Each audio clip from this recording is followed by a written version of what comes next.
Hello everyone, let's practice IELTS General Writing Module.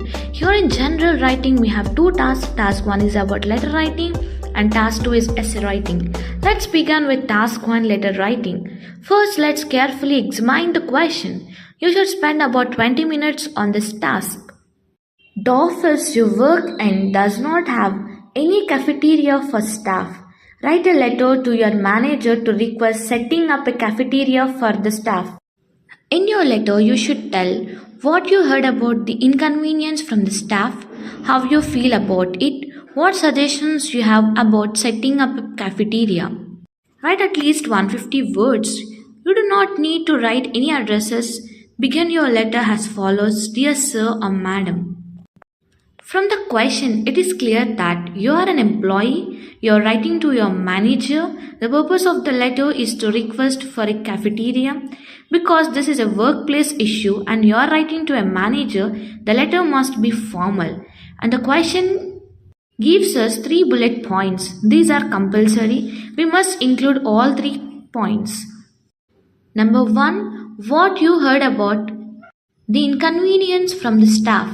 This means you should mention complaints or problems shared by colleagues. How you feel about it. You must clearly express your personal opinion or feelings. The last one, what suggestions you have about setting up a cafeteria. You should give a practical and realistic ideas. If you miss any of these points, your score will be reduced. So now, let's see a sample answer. Yes, sir or madam, I am writing to formally request the establishment of a cafeteria for staff within our office premises. This matter has been frequently discussed among employees and is becoming a growing concern. Several colleagues have shared their inconvenience due to the absence of cafeteria. Many staff members are required to leave the office during lunch breaks to purchase food, which often results in wasted time and unnecessary stress. Others depend on food delivery services, which are not only costly but also unreliable. As a result, employees sometimes return late from breaks, affecting both productivity and work efficiency. Personally, I find this situation quite disappointing, as a workplace should provide basic facilities that support employees' comfort and well-being. The lack of a cafeteria limits opportunities for staff to relax and interact during breaks, which can negatively impact morale over time. I would like to suggest setting up a modest cafeteria offering affordable meals, snacks, and beverages. Alternatively, the company could collaborate with a local catering service or install vending machines along with a designated dining area. These options could be practical and cost effective while greatly improving staff satisfaction. I sincerely hope you will consider this request, as it could be highly beneficial for both employees and the organization. Thank you for your time and consideration. Your faithfully, Vinod. Next, task 2. Let's examine the question carefully. You should spend about 40 minutes on this task.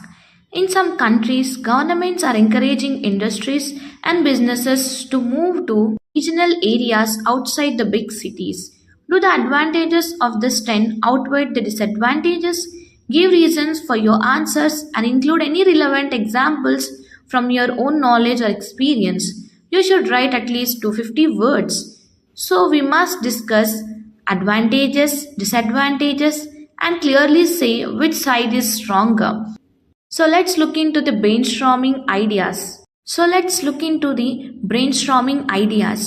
Governments encourage industries and businesses to relocate to regional areas outside major cities due to several key advantages, and they are development of regional areas, improvement in infrastructure like road, electricity, transport, employment opportunities for local people, higher living standards, increased economic activities, growth of small businesses like hotels, suppliers, lodges, lower operating and manufacturing cost, expansion of businesses, reduced pressure on big cities, less pollution, traffic congestion, and waste problems in cities. And next, disadvantages of encouraging the industries. Exploitation of natural resources, environmental degradation, pollution and climate change, increase in population in regional areas, possible raise in crime rates, high cost of relocating industries.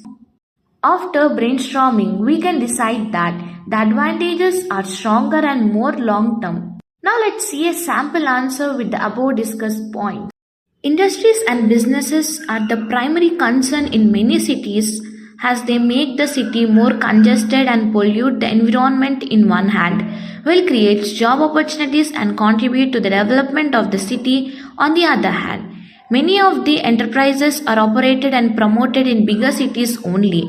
Encouraging them to move to regional areas is a good idea. I believe that has more benefits than drawbacks. There are several advantages why industries should move to the regional areas and the government should take initiatives to do so. The most important aspect in the development of the regional areas, setting up of the enterprises in the rural areas will help to develop the basic infrastructure like transportation facilities, electricity and roads in the rural areas. In addition, the people of this area will have the golden opportunity of employment and that could enhance the living standard as well. Moreover, the economic activity of the area will increase and that could let the government take further initiatives in order to develop this urban area. The various types of small businesses and industries like hotel, lodge, suppliers will emerge and that will support other businesses and add value to the economy of these areas. Regional offices are often helpful to expand businesses and to reduce the manufacturing and operating cost. Thus, many big industries could be actually benefited from this. Again, the pressure on the big cities could reduce and that would lessen many serious issues like pollutions, traffic jam and waste management. Despite this, there are several disadvantages of moving the businesses and industries to regional areas. One of the prominent drawbacks is the exploitation of natural resources. The industries will use the various kinds of resources such as forest, water resource, which will cause the environment degradation like pollution, climate change, and much more. The gradual increase in the number of population in such urban areas will increase the crime rate. Finally, relocating an industry to a different place involves a huge amount of and the industries would not want to spend this amount naturally. All in all, comparing the good look and bad look, I think that the government must encourage the selective industries and businesses to move to regional areas where they could operate in a better fashion for overall betterment of economy and environment and pollution. Now it's your turn to share your response. Comment below with your answer and I will provide the band score along with improvement tips.